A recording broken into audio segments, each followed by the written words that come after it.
لمبان دالان تلصو قالايا كيركيلا داشيو سيدد كيغوتي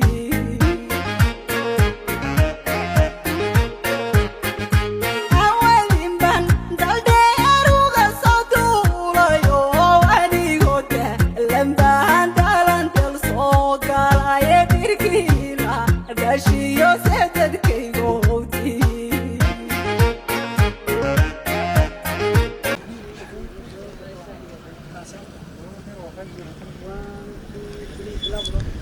maanta waxaan halkan aad nigu soo dhaweynayaa competition halkan ka dhacaya tournament yariis oo laba semi final garoonka oo Tetu ka dhacayo waxaana qaawiyay aniga iyo walaalkan Cabdullaahi Speaker oo dalka Mareykanka jooga gaar ahaan magaalada Minnesota waxaana ujeedku uu yahay dhalintii uu la koray iyo magaashuu ku koray oo mataqaana Dutch Tetu inaan u qabanno ciyaarta ugu horeysa maanta dhacayso waa Dutch Ngamiyo baa dhacaysa aad baan ugu faraxsanahay waxaana halkan rabnaa oo aan nagu weyn dhalinyaradii inaan mataqaana aan taageerno wixii community-ga aan u tari karno aan u tarno marka ilaahay ka soogana ma hadda waxa iska leh Cabdullaahi Speaker oo mataqaana aan aad iyo aad halkan uga mahadcelinayna lama joogo ninka gaar ahaan oo mas'uulka ka ah meeshana waa aniga aad baan igu soo dhaweynayaa munaasabadan weyn oo ka dhacayso magaalada Tetu ciyaartan aan hadda kick off kareynayso maada wax yar kadib oo bilaabaneysana aad baan igu soo dhaweynayaa waxaana ka dhacaysaa Tetu aad baan u mahadsantiin dhamaantiin ujeedkeenu waxa weeye in dhalinyarada oo la taageero dhanka sportiga oo mataqaana dhalinyarada wixii oo lagu caawin karo la tari karo la taro iyo ujeedka weyn waa dhalinyarada waa isla koreen Cabdullaahi Speaker waa dad isla soo koreen oo dad ku weyn meeshan waa meeshuu degnaa marka ujeedka ugu weyn waxa weeye dhalinyaradii in mataqaana community dib wax loogu celiyo cidii oo mataqaana wax loo qaban karana aad loo gaaro insha Allah niyo aniga waxaan ugu dhaliyay kubadda halka ka soo dheelay magaalada Garissa oo wal aad baa liga yaqaana ciyaartoy aad loo yaqaanaan ahay waagii hore dheeli jiray marka waxaan ugu weyn kubadda ugu weyn dhalinyaradana hadii mataqaana in balwada iyo mataqaana oo wax laga soo jeediyo activities iyo curriculum ka kala loo bilaabo sidii kubadda iyo la taageerid weyn ah sidoo kale aad baad u mahadsantahay Garissa Voice Bismillahirrahmanirrahim. Kwa majina ninaitwa Abdulmalik Hussein, najulikana kama Abdul. Mimi ndio Vice Chairman Garissa FKF branch na tuko hapa leo kiwanja ya Dutch kwa ajili ya mandugu zetu.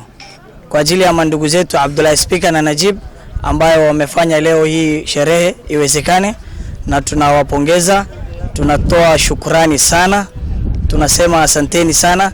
na tungependa sana wale watu ambao wamecheza mpira, those people who have football at heart, those people who love football in Garissa, wachukue example yao inshallah, na wao pia wainue vijana wetu wapate kucheza mpira, wapate kukuza hii talanta, na inshallah tutawasiliana na sisi kama ofisi tuko tayari na mtu yoyote ambaye anataka kusupport mpira Garissa. Sisi tuko tayari, ofisi zetu ziko, ofisi yetu iko open, anybody who wants to come is welcome. بسم الله الرحمن الرحيم الحمد لله رب العالمين وبه نستعين على أمور الدنيا والدين وصلى الله على نبينا محمد وعلى آله وصحبه وسلم. أما بعد أولا إلهي سبحانه وتعالى أيام هدس كله مهد كامل له أسيه وسغنتاي مرلوات من لا يشكر الناس لا يشكر الله وحديث صحيح من لا يشكر الناس لا يشكر الله ولا لهن أياربنا إنه شكرنا walaalkii Cabdullaahi Speaker oo ka soo jeeday xaafadayni ku dhashay Boolihidaya oo kamid ah legendayaasha Dutch FC yarantiisa ilaa uu ka weynaadana qalbiga inuu naga bixin waa uu sheegay marka muxuu aad u arkay inuu noo dhigo tournament asaga oo jiro qurbaha Mareykanka ay garab taagan yihiin walaalkii Najib nimankaas waa soo dhaweynaa anaga hoos chairman magacayaan hilmaamay inaan sheego magaciidu waa Deeqo Geedi chairmankii Dutch FC oo hadda maamulka gacanta ku hayo Dutch Football Club garoonkan hadda la joogo maanta tournament laga furay ninkii hoos imaadaas waa aniga kooxdii legendayaasha kamid ahayeen way joogaan Faisal Daoud Abdille kuma leer Faisal B iyo ninkii aan maanta garabkayda midigta taagan walaalkii Cabdullaahi Costina asaguna uu jooga marka ana as a chairman maxaan soo dhaweynayaa Najiib iyo Cabdullaahi speaker shaqadan quruxda badan ay naga codsadeen anagoo codsi u jeedinay inoo soo bandhigeen aad iyo aad bay u mahadsan yihiin waana farxad inoo tahay shaqadii waan soo xirnay guriyihii waan ka soo tagnay garoonkii ayaan joognaa insha Allah mar dhowna kubaddi way bilaaban doontaa waa tournament oo 4 team maxaan rajaynayaa insha Allah teamkeedii inay guul u soo yeeto maadaama aan nahnay host team farxadda intaas ay noo noqon doontaa insha Allah trophy-gan oo noo soo galbada haddii kale whoever wins nin kasta oo reeyo waa walaaleen waxaan la ciyaarana oo jiiraamaha waan soo dhaweynana humble aan dhii doonaa insha Allah maxaan in ballan qaadayaa jiray iyo raggan kale oo martida ah oo noo imaadeen inaan high standard discipline aan tusino inaan Dutch FC ay ahaan football team ay yihiin best discipline team in Garissa town insha Allah. bismillah salaamu ala rasuulillah ani magaceedu waxaa la Haajir Caras Guad waxaan ahay chairmanka Ngamiya FC maanta waxaa meeshan iskugu nimid in maaragtay aan ka qayb galno farxad uu noo soo hooyay walaalkeen Cabdullaahi speaker iyo walaalkeen Najiib oo meeshan maaragtay maanta iskugu keenay kooxihii legendka ah Garissa Dutch FC iyo Ngamiya FC dadka inta badan Garissa ku soo koray reer ambiraadka ahaan jiray fursado weyn ay garanayeen buu Cabdullaahi gartay marka asagana taas aan aan ku leenahay waxa uu weyn maanta aan humad celinayno waxa weeyo way yartahay ama ma jirtaba qof reer ambiraad ah oo reer Garissa ah oo dalka ka baxay oo ma aragtay dadkii intuu dib u soo xusuustay ma aragtay ambira iyo kubada iyo sports in ma u habeeyo ma dhicin baa mal hadda ka hor marka arintaas walaalkan Cabdullaahi baa uu gartay oo Ilaahay waafajiyay waan baleenayna waan u mahad celinaynaa waxa kale oo aan rabaa inaan sheego dhalinta bariyahan fasaad baan ba iska jira waxyaalo badan waliba magaaladana Garissa waxyaalo badan oo macquul gal ahayn oo meel kasta ka jir laga maqlaa jirta oo tuugnimo iyo toori wax la gelinayo iyo wax noocaas marka hadda fursadan ciyaalka ama ilmaha aan siinayno waxay ka saacidaysaa in ma aragtay arrimahaas in ma aragtay laga hortagi karo marka arintaas waxaan ku boornaynaa dadka kale Cabdullaahi oo kale oo reer Garissa ee qurbaha ku maqan ama hataa meel kale jiraan in ay Cabdullaahi ku daydaan oo ma aragtay arrimahan ay soo celceliyaan sifa ma aragtay sports Garissa ma aragtay loo soo qurxinaysiyo oo ma aragtay loo soo wanaajiyo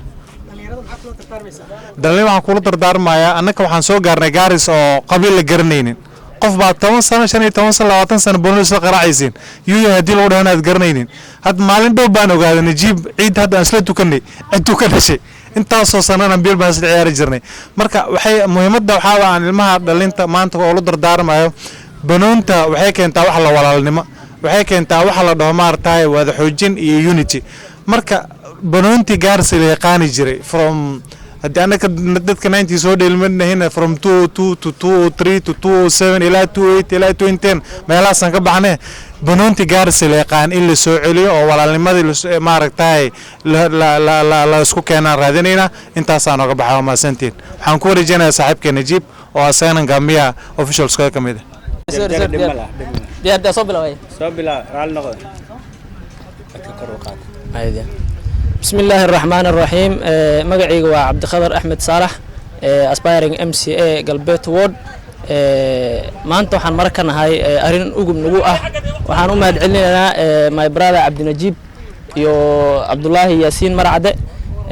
وما أنت أرينتن نوسو قوان قابيا وأرين دنيرتي وحا معناها وحي هاد ninkaad isku baahintihiin ayaad isku baylahtihiin waxaad isku baantihiin ninkaad isku boogtihiin marka ninkan arin maanta oo ku daysho mudan wada wuxuu noo furay dadka kale aan u sheegin inay ku daydaan marka mine is ani waxaan sheegaa inaan ma artay u mahad celinayno my brother Cabdinajiib iyo Cabdullaahi wax kale aan ku darsanno insha Allah thanks wax su'aale السلام عليكم ورحمة الله وبركاته مقعيق وحال نجيب عبد إبراهيم oona ku dhashay xaafadda Ngamiya Road ciyaartooy ka soo noqday kooxyo badan oo gaaris ka mid ah Ngamiya Berlin haddana official ka ah Ngamiya Football Club waxaan u mahadcelinayaa walaalkii Cabdullaahi iyo walaalkii Najiib oo garteen waxyaalo dad badan ay garan waayeen oo dadkii ciyaartooyda ahaa oo soo maray magaaladan ay xasuusan waayeen waxaan leeyahay way ku mahadsan yihiin dhalinyarada waxaan jeclaan lahaa in iska iloobaan waxyaalaha kale oo muqaadaraadka iyo sidii looga hortagi lahaa inaan ka shaqeyno marka way ku mahadsan yihiin walaalkii Cabdullaahi iyo Najiib